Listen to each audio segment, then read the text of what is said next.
Well, good morning, everyone. I may be a familiar face around Hope, but maybe not so familiar in this spot. So I do thank Ms. Melissa for giving me the opportunity to speak to the children of Hope this morning and to all of our families. And we're going to be practicing using our sense of hearing this morning. But before we do that, I want us to think back to day 2 of Vacation Bible School. And what you learned on day 2 of VBS was that God hears you. You are treasured. One more time. God hears you. You are treasured.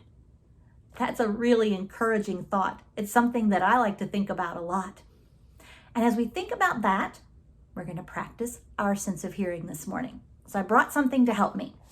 I brought 2 containers of coins. And I'm going to shake these containers, and I want you to listen with me. And I want you to see if you can determine using your sense of hearing which one is more valuable. Are you ready? Container A. B. A. B.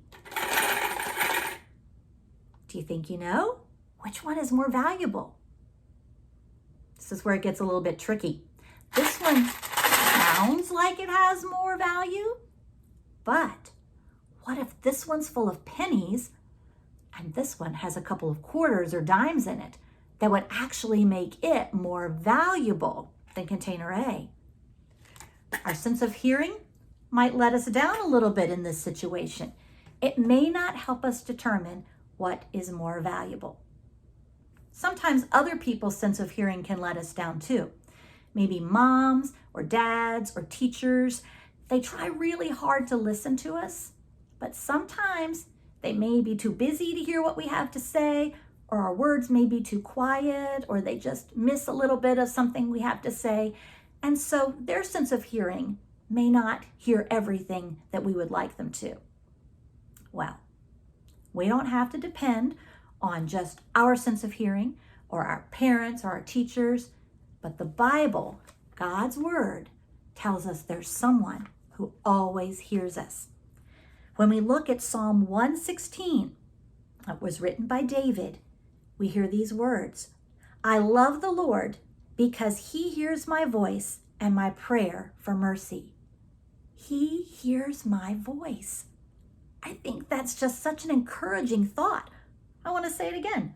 He hears my voice. God hears us when we shout out to him. He hears us if we whisper our words to him.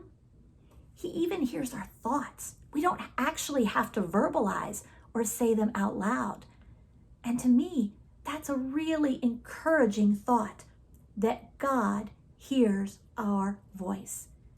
Even when our sense of hearing might not work so well, or even when our parents or our teachers or our grandma and grandpa may not hear everything that we have to say, even though they're trying really, really hard, we know that God does hear us because it says so right here in his word. And I hope that that makes you feel treasured. I hope you have a wonderful day. Bye-bye.